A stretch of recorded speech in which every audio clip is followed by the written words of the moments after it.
Ok, si toda la gente conoce a Dios y allá afuera hay un muy grande número de personas que están llevando sus vidas de una forma, están llevándolas con conocimientos, están teniendo clases de matemáticas, de física, de sociologías sociales, psicología, de cualquier ciencia, cualquier trabajo que va a estarse desarrollando a partir de esto.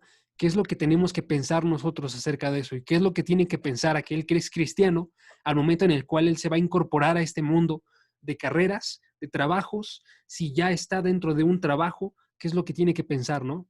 A través de estas ciencias. Lo estaba titulando dentro de la imagen que subimos, era Dios y la ciencia.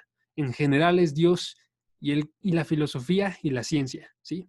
Filosofía nos está hablando acerca de un término que tiene varias connotaciones, y entonces quiero checar esas connotaciones, quiero checar con ustedes qué implicaciones tienen sobre las personas que ahorita las están desarrollando que no son cristianas, y quiero checar cuáles son las connotaciones que tienen que tener para nosotros que somos cristianos, ¿sí? Si hay alguien que no sea cristiano aquí, es la segunda parte, pero creo que la mayoría, creo que todos son cristianos aquí, sí, sí. Entonces, que veamos nosotros, porque la mayoría de nosotros no va a tener un trabajo que sea en el ministerio, ¿no? Pero cada uno de nosotros, absolutamente todos, tenemos que desarrollar aquello que nosotros realizamos, aquello que nosotros conocemos, aquello que escuchamos en las noticias. Absolutamente todo tiene que ser hecho para la gloria de Dios, ¿sí? Nada se puede escapar, ¿ok? Entonces, primeramente, tenemos que saber en esto que necesitamos de una oración poderosa para poder comenzar este estudio, ¿ok? Meni, ¿me ayudas, porfa? Vas. Sí, vale. Dale. Padre, Señor, gracias por permitirnos estar aquí, Señor. Gracias por darnos esas ganas de conectarnos a este estudio, Señor, para aprender mucho más de ti, Padre. Te pedimos que le des sabiduría a Jaso para enseñarnos lo que tú quieras hablar a nuestras vidas, Señor. Te pedimos que este tema sea de edificación para nosotros, que lo entendamos, quizás aunque ahorita no tome sentido en nuestras vidas, en algún momento cuando estemos pasando por alguna situación que merezca que recordemos esto, Señor, lo hagamos. Te damos las gracias por permitirnos estar aquí y te pedimos que quites toda distracción para que podamos concentrarnos y entender todo lo que tú quieres que entendamos. Te damos gracias en el nombre de nuestro Señor Jesús. Amén. Amén. Muchas gracias, Meni. Ok. Sí, ¿Qué estaba diciendo? Ok. Primera cosa, siempre tenemos que tener la oración. ¿Por qué? Dos respuestas muy rápidas, nada más para comenzar el estudio. Porque la oración eficaz del justo puede muchas cosas, ¿no? Santiago capítulo 5. Segunda razón, esa es la razón de nosotros tenemos que pedir para poder lograr cosas, y se sustenta en la segunda cosa que voy a decir, porque Santiago capítulo 1, versículo 5, si tenemos una falta de sabiduría, tenemos que pedirla. Cada uno de nosotros tiene que ver que tiene una dependencia con Dios para poder tener cualquier conocimiento. Y con eso no me refiero solamente a conocimientos de Dios, sino literalmente todo conocimiento, ¿sí? Lo que quiero comenzar ahorita diciendo es eso. Todos los conocimientos que tenemos nosotros, conocimientos reales, conocimientos buenos, absolutamente todos son enseñados por Dios, ¿sí? Salmo 94, versículos 9 y 10 nos ilustran esto. Cuando está diciendo el Salmo 94, versículos 9 y 10.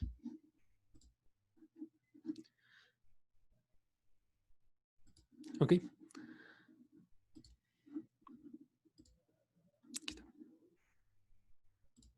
Ok, nos dice, miren, el que ha oído no oirá, el que formó el ojo no verá, el que castiga a las naciones no reprenderá. Aquí nos está hablando todo acerca de la forma en la que es Dios, ¿no?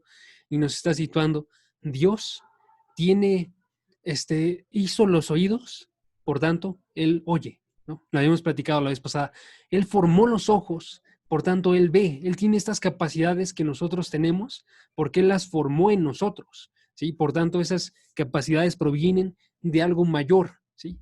Y ahora la última parte del versículo nos menciona esto acerca del conocimiento. ¿No sabrá el que enseña al hombre la ciencia? ¿Sí? Si nosotros conocemos esta ciencia, es solamente porque Dios la está proveyendo. Entonces, si Dios está arriba de todo, Él es la forma continua en la que nosotros podemos conocer. Dios nos imparte cada uno de estos, cada una de estas habilidades mentales con las cuales nosotros podemos generar conocimientos. ¿Sí? Y nunca tenemos que perder de vista eso, porque literalmente Él es quien está de forma continua actuando. ¿Ok? Romanos capítulo 1 nos mencionaba literalmente Dios al principio de la creación y hasta ahorita, Él está sosteniendo el mundo. ¿Sí? Y Él está sosteniendo cada uno de nuestros latidos. Y Él está sosteniendo cada una de nuestras habilidades. Si Dios dejase de sostenerlas, entonces simplemente todo se detendría. ¿Sí? No habría nada que lo estuviese sustentando. Dios sustenta absolutamente todo. ¿Sí? Y tenemos que ver que Dios, al habernos hecho a su imagen, fue que proveyó esto. ¿Quiénes fueron hechos a su imagen dentro del inicio? Solamente los hombres. ¿Sí? De modo que no somos iguales, por ejemplo, a las criaturas del mundo, como lo son los animales. Nos ilustra, por ejemplo, Job, capítulo 35, versículo 10 al 11. Literalmente dice, y ninguno dice, ¿dónde está Dios mi hacedor que da cánticos en la noche, que no se enseña más que las bestias de la tierra, y nos hace sabios más que las aves del cielo? ¿Sí? Aquí estás hablando de un razonamiento, Job, y entonces está diciendo él nos enseña más que las bestias, se puede ver en que nos enseña más que las aves, y entonces sabemos que Él es el que nos está haciendo sabios, porque nos hizo a su imagen, y Él es el que nos sustenta, ¿sí? Cuando nos encontramos, por ejemplo, con Daniel, en el libro de Daniel, capítulo 1, vemos que Daniel sobresalió de entre todas las demás personas. ¿Por qué? ¿Porque era mejor? ¿Porque era más grande? ¿Porque había nacido de forma especial? No, porque alguien estaba con él, ¿sí? Dice, y dijo el rey a Aspenaz en Daniel capítulo 1, versículo 3 al 4, el jefe de los eunucos, que trajese a los hijos de Israel del linaje real de los príncipes. ¿Saca a toda la nación de Israel? No, saca a personas principales, ¿no? A personas que estaban dentro del linaje real.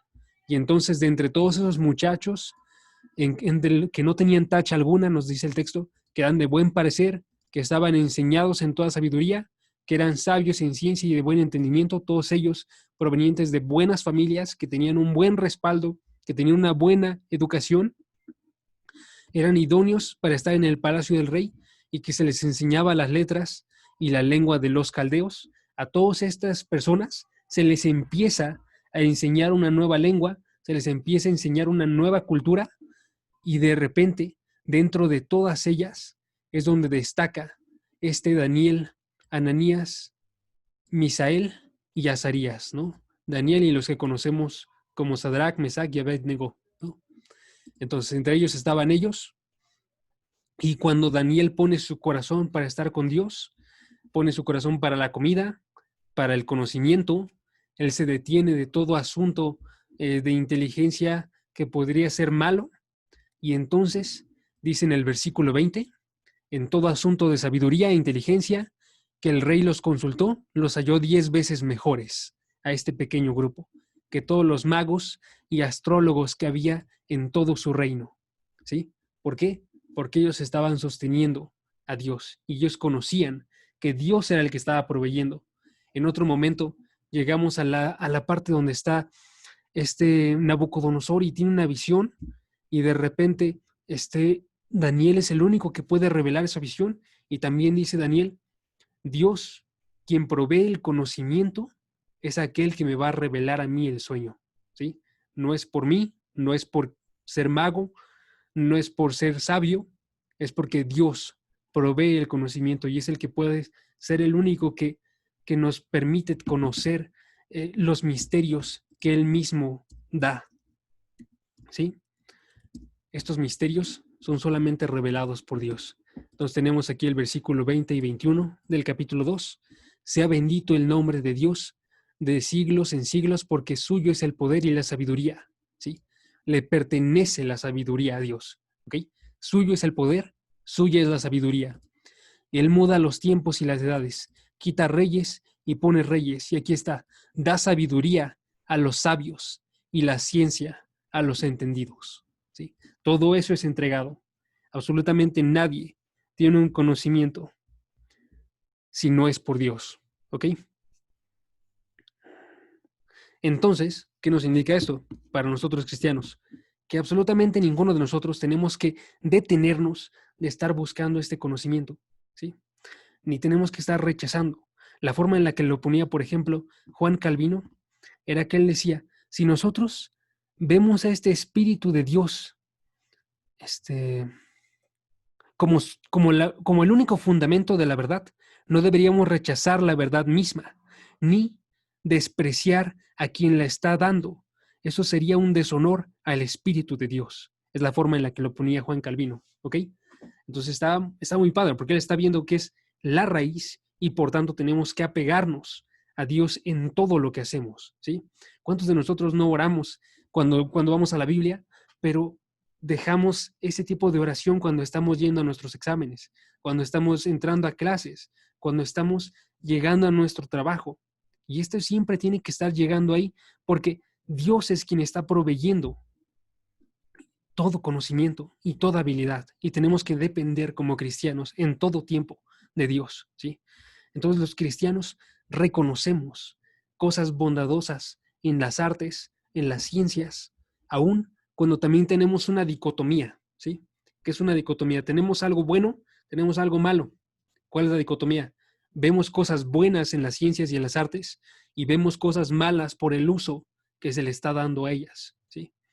Muchos utilizan este tipo de ciencias y artes para poder verse a sí mismos como superiores, para poder atraer atención, para poder ellos ganar un reconocimiento. Y ese tipo de cosas literalmente es una idolatría hacia la ciencia porque se vuelve el punto central de sus vidas, o hacia las artes, y porque ellos a sí mismos se están haciendo ídolos delante de las demás personas, ¿sí?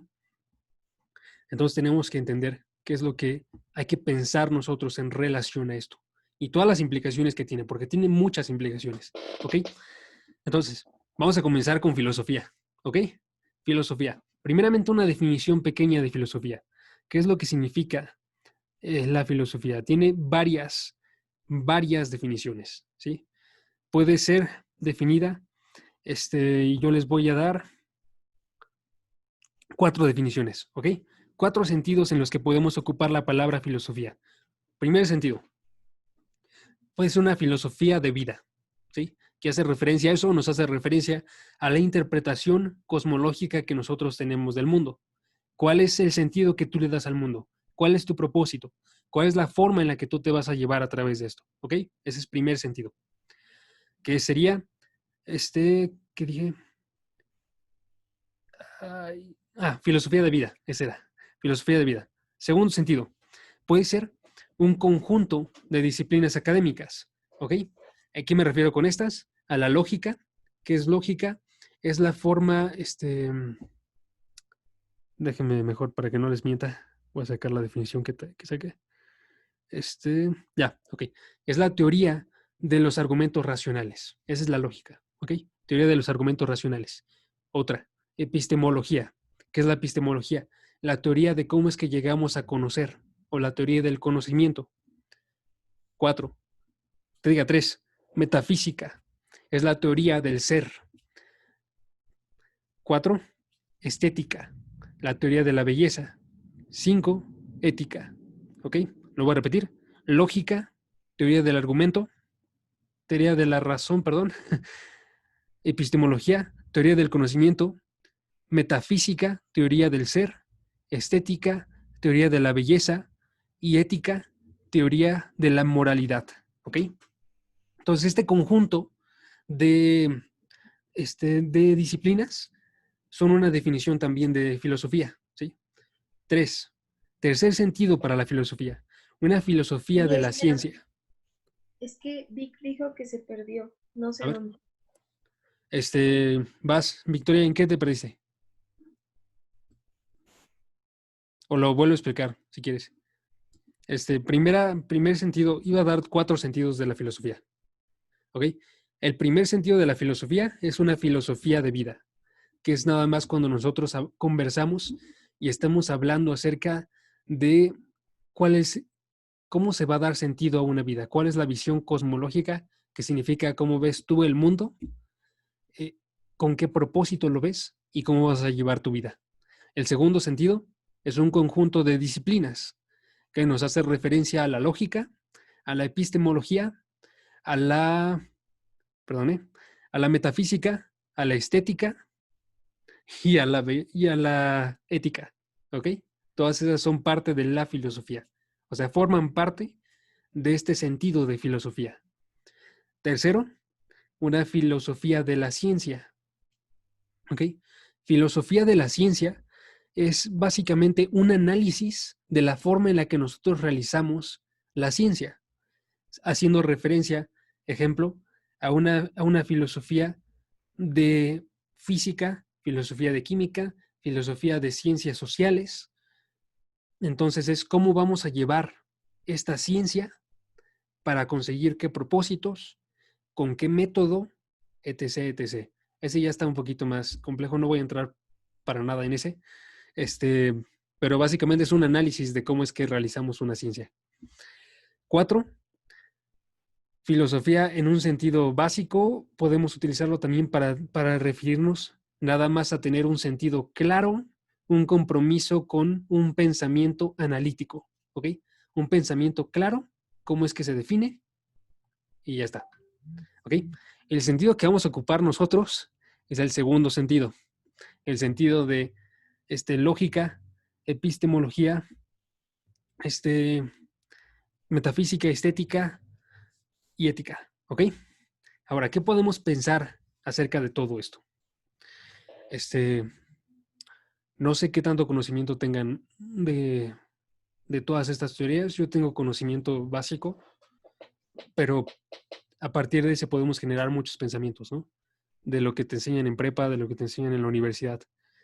En mi universidad yo estudié diseño gráfico, observamos muchas cosas de estética, observamos algunas cosas de ética y puedo estar de acuerdo con todos estos pensamientos, pero si tienen alguna duda, me dicen, ¿va?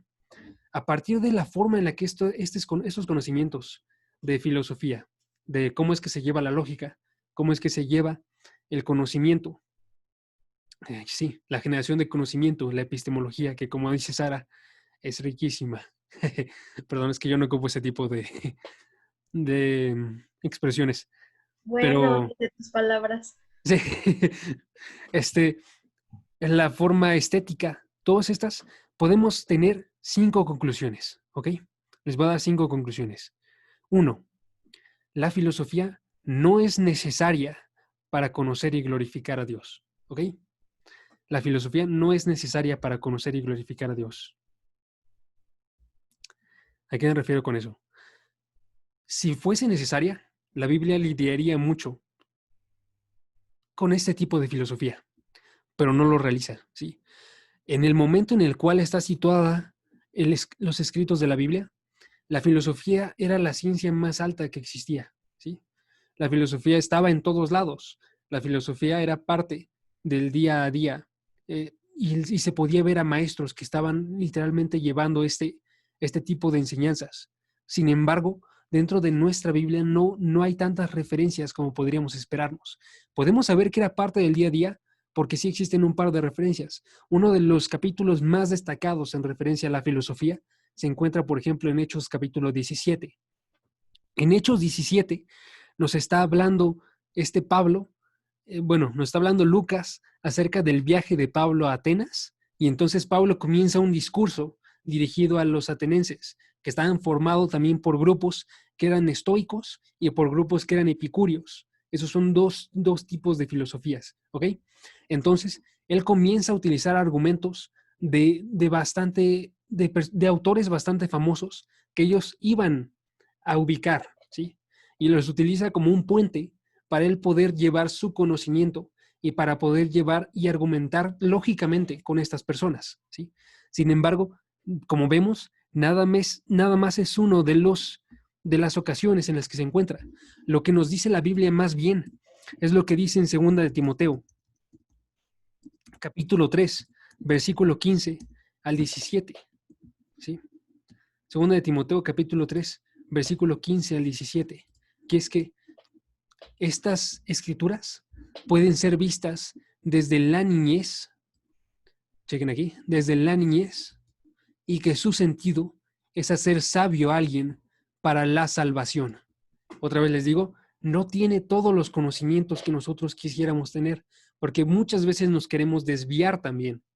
La Biblia tiene un sentido muy específico y se encuentra en una salvación y en un buen uso de esta palabra para poder glorificar a Dios, ¿no?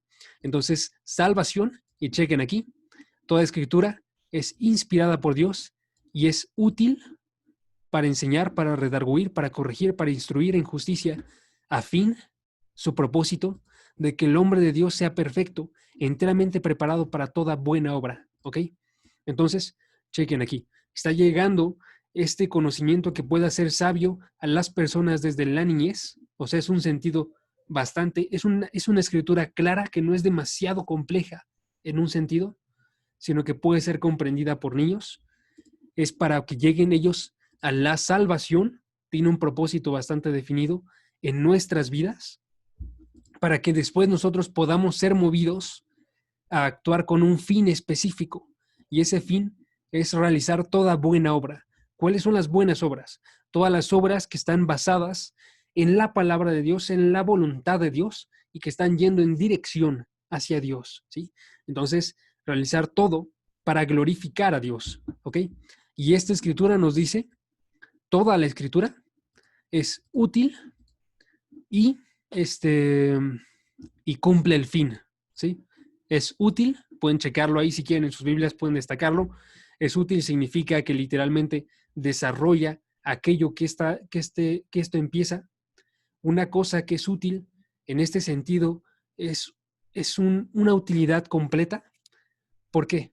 Porque literalmente si ustedes me dijesen, por ejemplo, qué es útil para poder enseñarles acerca de medicina, sería aquello que puede enseñarles absolutamente todo, ¿sí? Es un sentido perfecto de utilidad, ¿sí? Si les pudiese enseñar absolutamente todo acerca de medicina, esa cosa sería útil. Usualmente las cosas no son tan útiles, son útiles solamente en cierta medida, de modo que necesitamos no solamente un libro de medicina, sino necesitamos cientos de libros de medicina, y necesitamos cientos de libros de física, y cientos, y todavía se sigue razonando y razonando y razonando, ¿sí? La Biblia no es así, la Biblia no cambia, la Biblia es útil en sí misma y es la única herramienta que necesitamos para poder cumplir estos propósitos, la única que necesitamos de forma real, ¿ok? Y dice cumple un fin, de modo que nos destaca otra vez esto, no solamente es útil, sino que también es suficiente, porque es lo único que se necesita para poder hacer al hombre de Dios perfecto, a fin de que el hombre de Dios sea perfecto. Todo esto porque es una escritura que es inspirada por Dios. Está más arriba de todo razonamiento, está más arriba de todo lo que podríamos pensar nosotros para hacer crecer a una persona, ¿ok? Entonces, está dada así, en un fundamento que está enseñando Dios, ¿ok? Es lo único que es útil y por tanto, la primera verdad que sabemos nosotros es que no es necesario la filosofía para poder conocer y glorificar a Dios. Lo que es necesario es la palabra de Dios. ¿Ok? Segundo conocimiento, nos enseña también, sin embargo, cosas válidas. Nos enseña verdades válidas y útiles y usables, podría decir. ¿Ok? Cuando vemos entonces este pasaje en Hechos, capítulo 17, vemos a Pablo que está argumentando delante de escritores griegos. Y entonces vemos filósofos, vemos la reacción en la forma en la que está actuando Pablo, de modo que Pablo nos cita en el versículo 28 de Hechos 17, 28. Hechos 17, 28. Pablo cita a unos escritores, ¿ok? Y filósofos. Dice, voy a leer desde el 27, nada más para tener un contexto. Ay, no, desde el 26. Ok. 24. El Dios que hizo el mundo y todas las cosas que en él hay, aquí está argumentando a favor de Dios, Está diciendo, Dios no puede, Él hizo todo, absolutamente todo. No habita entonces en templos hechos por manos humanas, ni es honrado por manos de hombres. ¿Ok? Aquí está recuperando ciertos conocimientos que los los epicúreos, por ejemplo, ya tenían, que era el hecho de que tú no puedes encerrar a Dios. Dios no puede habitar en casas humanas, ¿sí? Esos conocimientos los tenemos ¿cómo se diría? También los tienen los epicúreos, ¿ok? Entonces, comienza argumentando de esta forma. Ustedes también creen esto.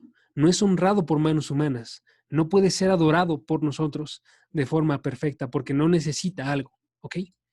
Y entonces ahí es cuando llega la parte en la que empieza a citar, ¿sí? Entonces dice, y de una sangre ha hecho todo el linaje de los hombres para que habiten sobre toda la faz de la tierra, ¿ok? Esta parte de todo el linaje es una cita que está realizando él a partir de otros, ¿sí? Y luego dice en el versículo 28, porque en él vivimos y nos movemos y somos. Y aquí viene cómo es que literalmente él hace referencia a que lo está citando, como algunos de vuestros propios profetas también ha dicho, porque linaje suyo somos, ¿ok? Entonces chequen aquí, linaje de los hombres, aquí también los menciona, pero aquí ya lo está haciendo como una cita. Entonces esta primera parte del versículo 28, porque en él vivimos y nos movemos, y esta segunda parte, porque linaje suyo somos, ambas son citas que provienen de otros filósofos de su momento, ¿no? La parte de la frase de en él vivimos y nos movemos se le atribuye a, voy a decirlo bastante mal, pero Epiménides,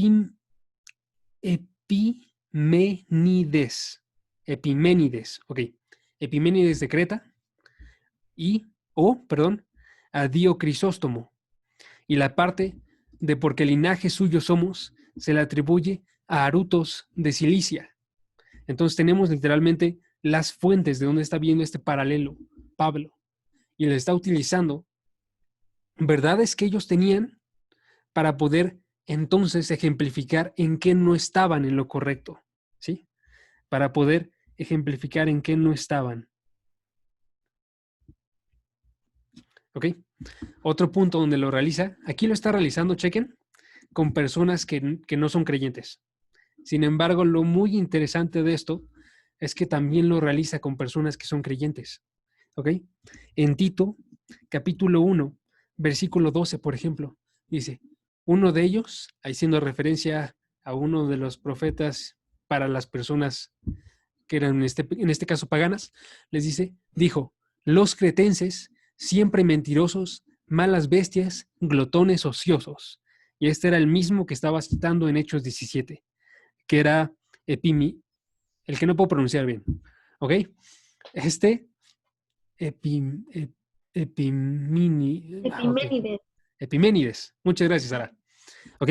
Entonces, pero chequen cuáles son las implicaciones de eso. El hecho de que lo cita para personas que son creyentes. Lo realiza aquí, lo realiza en 1 Corintios 15. ¿Ok? Entonces, al menos en 2 ocasiones. Podemos ver dos cosas ahí. ¿Ok? Primera cosa, hay un contraste bastante grande entre la relación en la cual cita pasajes del Antiguo Testamento y la relación con la cual cita personas de su tiempo y filósofos. Y esa relación no se compara en absoluto. ¿Cuál? ¿Es 1 Corintios capítulo 15? Ajá, versículo 33, si quieres buscarlo, ya. Hay una relación muy, muy dispareja entre esos dos, ¿no? Pablo cita de forma constante el Antiguo Testamento. Y sin embargo, nada más tiene 4 citas de autores de su época o que fueran antes de su época. ¿Ok? ¿Qué nos dice eso para nosotros? Nosotros no tenemos que vernos tan definidos por el momento y por los autores y por las personas que están realizando ahorita sus estudios y sus frases y todo este tipo de conocimientos, como lo debemos de hacer por una mente que esté situada dentro de la palabra de Dios, ¿sí? Porque así no es como la realiza, en este caso, Pablo. Pablo sabe que la palabra de Dios es la principal, ¿ok? Y segunda cosa que realiza él es el hecho de que Aún estos conocimientos que él acepta como verdaderos y que incluso cita, se ven criticados de forma rigurosa por el conocimiento bíblico. No simplemente se atribuye toda la verdad a ellos, sino que se ven criticados y se ven los errores de acuerdo a lo que dice la palabra de Dios. ¿Ok? No podemos nosotros permitir que el mundo esté definiendo nuestros pensamientos. ¿Ok? Tercera cosa, propone también, segunda cosa tiene cosas útiles y verdades, mejor lo voy a decir otra vez como lo dije ahorita, espérenme. Enseña verdades válidas y útiles. ¿Ok? Algunas verdades válidas y útiles. 3. Propone sistemas de pensamiento que son contrarias al Evangelio. 3. Propone sistemas de pensamiento que son contrarios al Evangelio. Nosotros no podemos asumir simplemente que estas personas están realizando sus acciones de forma objetiva y rigurosa, porque cada uno de nosotros, independientemente de quién seamos, todos somos guiados por algo. ¿Ok? Santiago capítulo 1, versículo 13 al 15, nos define que literalmente el pecado surge de cada uno de nuestros seres y que nosotros somos llevados por ese pecado, ¿sí? La forma en la que lo coloca literal es Santiago 1, versículo 13 al 15. Dice: cuando alguno es tentado, no diga que es tentado de parte de Dios, porque Dios no puede ser tentado por el mal ni él tienta a nadie. ¿Cuál es el punto básico de este versículo? Dios realiza todo bien. Él no realiza ningún mal, ¿sí? Siguientes dos versículos. Sino que cada uno es tentado, cada uno realiza un mal y va a pecar eventualmente cuando su propia concupiscencia, que nos está haciendo referencia a deseos, por su propia concupiscencia es atraído y seducido. Y esta parte de atraído nos está haciendo referencia a ser arrastrados, y esta parte de seducido literalmente a que nos está llevando a observar esto como un bien, ¿no? Y entonces la concupiscencia, este deseo interior del hombre que guía al hombre y lo atrae y lo seduce, después concibe y da luz el pecado, ¿ok? Punto principal del versículo 13, todo bien lo realiza Dios. Punto principal del versículo 14 y 15, todo mal lo realizan los hombres, ¿ok? Y son guiados por un deseo, por una concupiscencia, un deseo central dentro del corazón de los hombres. Entonces, cada uno de los hombres, independientemente de qué, vemos en la Biblia que está llevando su vida en rebelión antes de que reciba a Dios, antes de que Dios vaya y lo traiga hacia él. Entonces, cualquiera que no sea creyente está yendo en contra de Dios al estar yendo a favor de sus deseos, ¿ok? Igual no está yendo en contra de Dios en el sentido de que está diciendo, venga, Satanás, quiero glorificarte a ti. Igual y no, pero sí están diciendo, ok, voy a utilizar esto para que para que pueda yo tener un buen trabajo, para que pueda vivir una vida completa, para que pueda ser reconocido por haber descubierto algo, digamos, en un punto ideal, que no lo es, y voy a decir ahorita por qué, para que pueda yo ayudar al mundo y pueda hacer que nos mantengamos con mayor salud, con mayor eficacia, que podamos movernos de un lugar más rápido a otro, que podamos construir un edificio más alto, y por eso estoy ocupando como última imagen el edificio, porque la Torre de Babel esencialmente eran las personas que estaban guiándose y ayudándose unos a otros, pero la razón por la cual es mala la Torre de Babel es porque lo estaban realizando para poder ellos glorificar sus nombres arriba del nombre de Dios, ¿sí? Al estarse sosteniendo ellos y al estar construyendo algo que estuviese más alto, ver una imagen de prosperidad, ver una imagen de bondad en ellos, lo que estaban haciendo en verdad era que estaban desbancando el lugar que es puramente para Dios, ¿sí? Cualquiera entonces de nosotros, aún realizando una acción buena, cuando no es para Dios y cuando no es dentro de lo que Dios quiere, estamos tirando nosotros aquella acción, ¿sí? Y entonces tenemos ejemplo, Salmos 127, versículo 1 y 2, que nos dice: si Jehová no edificare la casa, una para el sostenimiento de tu familia, para poder hacer que ellos puedan crecer sanos, para que puedan crecer con un techo, para que puedan crecer con alimento. Si Jehová no edifica esa casa, en vano trabajan los que la edifican. Si Jehová no guardare la ciudad y protegiese todo ese pueblo y estuviésemos realizando esta protección para Dios, en vano vela la guardia. Entonces, no tienes que diga, está de más el levantarse de madrugada, está de más hacer todo esto, está de más ir tarde a reposar y comer pan de dolores cuando no está Dios. ¿Por qué? Pues que a su amado dará Dios el sueño, porque Dios tiene que proveer absolutamente todo, ¿sí? Independiente de qué sea, ¿ok? Entonces, propone también entonces este tipo de sistemas, filosofía, para ciertas personas, propone algo que está en contra del evangelio, ¿ok? Tercera cosa. Cuarta cosa. Cuarta cosa. Cuarta implicación. Puede ser utilizada solamente con una crítica bíblica radical, ¿ok? Puede ser utilizada con una crítica bíblica radical. Y solamente es por el hecho de que literalmente todos los que son cristianos, absolutamente todos los que son cristianos, tienen que tener en el centro la Biblia. Nos estaba contando una historia una vez una amiga en la cual nos estaba diciendo, su papá es cristiano, va y hace un trabajo para otra persona cristiana, pero esta persona que se dice ser cristiana comienza a ir en contra, comienza a pagar mal, comienza a estar dando malos materiales, y entonces lo confronta el padre de la persona y le dice, oye, esta no es la forma en la que Dios quisiera que actuásemos en el área de trabajo. Y entonces su respuesta del hombre es, no metas a Dios en esto. Dios no entra dentro de estos asuntos. ¿Ok? Esa no es la forma bíblica. Dios entra absolutamente en todo, de modo que nosotros tenemos versículos como Primera de Corintios, versículo 10, 31, escribí mal,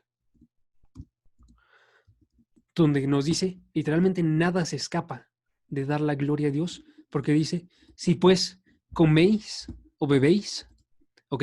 Y aquí chequen por qué destaca para mí coméis o bebéis. Aquí está dentro de un contexto en el cual Pablo le está diciendo a las personas, no comas o cosas que pueden hacer caer a la otra persona. Aun si para ti no son malas y a ti no te están realizando ninguna mala acción, no las comas o las bebas, sino que piensa en lo que estás realizando, ¿ok? Entonces le está diciendo, piensa en lo que tú comes, piensa en lo que tú bebes. Y ahorita yo les digo, ¿qué tanto ustedes piensan en lo que comen y piensan en lo que beben? Usualmente no pensamos absolutamente en lo que comemos o en lo que bebemos. Igual y si estás en una dieta lo piensas, igual y si estás haciendo ejercicio lo piensas, por eso. Pero aquí la forma en la que lo sitúa es, si comes o bebes y luego lo aumenta o haces cualquier otra cosa o haces otra cosa. Otra cosa implica absolutamente todo. Hacedlo todo para la gloria de Dios. ¿Ok? Y de hecho está muy padre cómo continúa después de eso. Nos dice el versículo 32, no seamos tropiezos. Si es tropiezo para alguien más, no actúes. Y versículo 33, como Pablo, como también yo, en todas las cosas, agrado a todos, no procurando mi propio beneficio, sino el de los demás para que sean salvos. Y el argumento específico aquí es, porque así era Cristo. Sed imitadores de mí, así como yo lo soy de Cristo. ¿Ok? Cristo vivió cada uno de sus días, cada uno de sus momentos, todo dedicado para la gloria de Dios. ¿Sí? En todo lo que limitaba, en todo lo que daba, todo es absolutamente para la gloria de Dios. Entonces no podemos actuar nosotros ignorantemente dentro de las cosas, dentro de las ciencias o la filosofía, sino tenemos que conocer y distinguir qué es lo que está atacando de forma idólatra y qué es lo que está utilizándose de forma correcta, y a la vez nosotros guiar siempre todo dentro de esta relación con Dios, de glorificarlo, ¿sí? Darle gloria a Él, ¿ok? Entonces, en resumen, este Pablo está levantando otra visión de la vida, ¿no? Está levantando una visión que va más allá de las religiones paganas y está yendo en contra de personas que son filósofos y está diciéndoles, tienen que voltear de sus maneras. Y el siguiente versículo a lo que leímos era, y ahorita está llamando a todos al arrepentimiento, ¿sí? Entonces esa es la forma en la que nosotros tenemos que tratar. 5, último punto, ¿ok? Reconoce, la filosofía reconoce métodos legítimos de razonamiento, ¿ok? Reconoce métodos legítimos de razonamiento. Pablo no se estaba negando a platicar con estas personas del Areópago, ¿ok? Cuando estaba en Atenas, no estaba diciéndole simplemente, no podemos tener una conversación nosotros dos, sino estaba utilizando argumentos lógicos para poder llegar él a entablar una conversación, ¿sí? Entonces, no simplemente les dice que quiere que llevar a todos al arrepentimiento, como lo dice el versículo 30, sino que les está diciendo a través de argumentos lógicos, nosotros no podemos pensar en un Dios que puede ser encerrado en una casa o en un Dios que tiene que ser glorificado para poder ser Dios, ¿ok? Esas dos cosas, esas dos críticas están yendo en contra del panteísmo, están yendo en contra de... Ay, se me olvidó la otra. Espérenme. Bueno, en contra del panteísmo, porque literalmente nos está diciendo ahí, hay una separación entre Dios y los hombres, en la cual los hombres están abajo, y es la misma forma en la que lo veían los filósofos de ese momento. Y la otra, ya se me olvidó. Entonces vamos a continuar. Pero el caso de eso es, él está yendo con los mismos argumentos que ellos ocupan para poder ir en contra de las otras filosofías, ¿sí? Está argumentando de la misma forma. Y entonces lo está realizando para poder llegar a sus mentes con un argumento racional. A través de la historia también hemos recuperado métodos como iglesia. La iglesia recupera métodos para conocer cómo es que hay que razonar. Y es muy importante que nosotros aprendamos a razonar para poder comprender estas escrituras, porque estas escrituras no están fuera del uso de la razón, sino que son una razón aún más grande. Y entonces sale una pregunta. Por ejemplo, ¿por qué es que entonces, aunque tienen argumentos lógicos, llegan, a creencias que son malas, que están yendo en contra de Dios? Y la razón es porque detrás de todas esas lógicas no superan el corazón humano, ¿sí? Y en la rebeldía que tiene este corazón humano y la necesidad que tiene este corazón humano por ir en contra de Dios, ¿ok? Y ahí les dejo una última anécdota. Sam Harris, tengo dificultades para pronunciar su nombre, pero se escribe Harris. Sam Harris escribió una carta a la nación cristiana. Es un libro que es literalmente una carta muy grande. Y en este libro, los primeros párrafos en los que él comienza a argumentar, comienzan con un muy básico, bueno, deberíamos de pensar muy básico, usualmente no lo es, pero un muy básico argumento que tiene que ser la base para poder conversar con cristianos, ¿ok? Su argumento del primer párrafo es, nosotros dos tenemos que creer una misma cosa. ¿Cuál es esa cosa? Que ustedes están bien y yo estoy mal, o yo estoy bien y ustedes están mal, ¿ok? El argumento que da aquí el hombre es, yo estoy consciente, y ya estoy un poquito más citando, yo estoy consciente de que si ustedes están bien y existe un solo Dios y va a haber un juicio, yo voy a ser atormentado en el infierno de forma justa por mi incredulidad. Y no solamente eso, sino voy a ser terriblemente,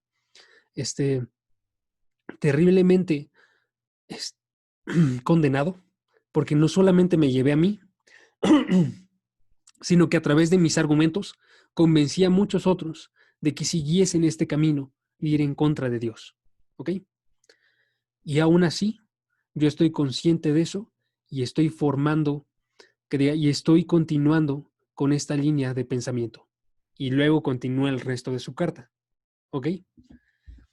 Ahí lo que sucede en la mente de Sam Harris y en su corazón es que él está consciente de las implicaciones que tienen. Cuando nosotros hablamos con una persona y estamos predicando el evangelio, estamos conscientes de que si no lo reciben, ellos van a ser condenados. ¿Sí? La mente de Sam Harris, lo voy a escribir mejor. ¿Sí? Él está consciente de las implicaciones que tienen y cuál es el peso de las consecuencias de estar bien o estar mal. ¿Ok? Nosotros también tenemos que estar conscientes de esto. Y tenemos que estar conscientes de que no todos van a recibirlo. Porque aun si los argumentos lógicos suman y dan correcto, ellos pueden ir por incorrecto. ¿Sí? Y él está consciente y ha sido un ateo desde hace, creo que 20 años. Y está de forma principal yendo en contra de los cristianos, consciente de todo lo que implicaría el estar mal en esto. ¿Ok? Entonces nosotros démonos cuenta también, no siempre se reduce a argumentos lógicos. De hecho, nunca se reduce a argumentos lógicos, sino a la forma en la que obra el Espíritu Santo en cada una de las personas. ¿Sí? Y entonces tenemos que vigilar nosotros por nuestros corazones, por los corazones de las demás personas y también argumentar de la misma forma.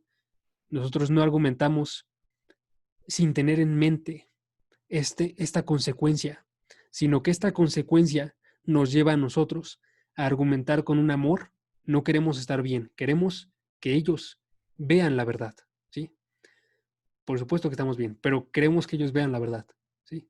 Ese es el punto específico que queremos llegar nosotros, ¿ok? Y tiene que ser realizado con oración, tiene que ser realizado con un profundo recaer en Dios, ¿ok?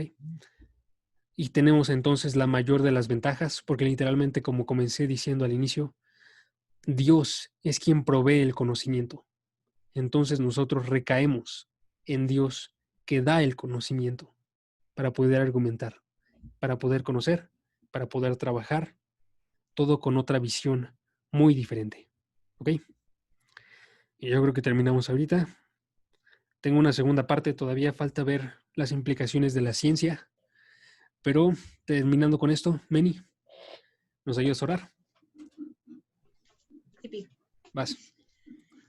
Padre Santo, gracias, Señor, por esta palabra, Señor. Gracias porque nos das guía. Padre, gracias porque sabemos que tú no nos enviaste aquí al mundo y no somos llamados aquí para ganar las discusiones con las personas que no son creyentes, sino a ganar almas para ti, Señor. Te pedimos, Padre, que si algún día se nos presenta la oportunidad de hablar sobre ti en un debate, digamos, nos permita, Señor, nos des sabiduría para presentar defensa correcta y que obviamente no hagamos tropezar a nadie con las cosas que digamos, Señor. Te damos gracias porque sabemos que toda la sabiduría, toda la ciencia, todo el conocimiento que existe es porque tú se lo das a los hombres, Señor, y te damos gracias porque eso, bueno, por lo menos lo sabemos nosotros por medio de tu palabra. Gracias, Padre, por este estudio, por las personas que se conectaron, por las personas que no se pudieron conectar. Te pedimos que, por favor, traigas muchas más personas a los estudios para que sea de edificación para todos. En el nombre de Jesús te agradecemos, Padre. Amén. Amén. Vas. Ya. La próxima vamos a checar qué es lo que tiene con las implicaciones de la ciencia natural. Entonces, los retos, descubrimientos, cómo podemos llevar a un científico cristiano, cómo puede existir un científico cristiano. Entonces, los espero la próxima.